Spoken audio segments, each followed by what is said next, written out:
ഇന്ന് ഞാൻ എൻ്റെ കുഞ്ഞു സ്വപ്നം സാധിക്കാൻ പോണു ഗൈസ്. അത് മാത്രമല്ല, ഞാൻ അധ്വാനിച്ചുണ്ടാക്കിയ പൈസ കൊണ്ട് ഗൈസ് ക്രോക്സ് വാങ്ങാനും കൂടി പോവാണ്. അപ്പോൾ നമ്മൾ ഗോകുലമാളിലെ ക്രോക്സ് ഷോപ്പിലാട്ടോ പോയിട്ടുള്ളത്. അവിടെ പോയപ്പോൾ നമ്മൾ എല്ലാം ഒന്ന് നോക്കി ഏതാ വാങ്ങേണ്ടതെന്ന്. പക്ഷെ മനസ്സിനൊന്ന് കണ്ടുവച്ചാ പിന്നെ അതല്ലാണ്ട് ഗൈസ് വേറെ ഒന്നും വാങ്ങാൻ തോന്നില്ല. അത് പിന്നെ പണ്ടേ അങ്ങനെയാണല്ലോ. അപ്പോൾ ആ ഒരു എക്സൈറ്റ്മെന്റിലാട്ടോ നമ്മൾ അവിടെ ചെന്ന്. ഞാനും ഷിഫാനും ഉണ്ടായിരുന്നു. അങ്ങനെ മാറി മാറി ഇട്ടോക്കി ലാസ്റ്റ് ഫൈനൽ ഒരു സാധനം സെറ്റ് ആയിട്ടോ.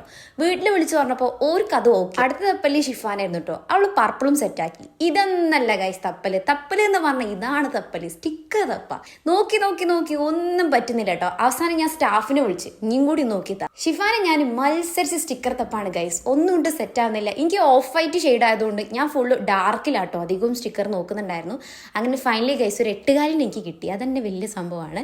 പിന്നെ ഷിഫാൻ്റെ അതും ക്രോസും സെറ്റായി. അങ്ങനെ മിഫിനെ വിളിച്ചു പറഞ്ഞപ്പോൾ മിഫ പറഞ്ഞു എനിക്കും ഒരു സ്റ്റിക്കർ വേണം. അങ്ങനെ മിഫക്കും ഒന്ന് സെറ്റാക്കി. അങ്ങനെ ഈ പരിപാടി അവിടെ അവസാനിച്ചിരിക്കുകയാണ് ഗൈസ്.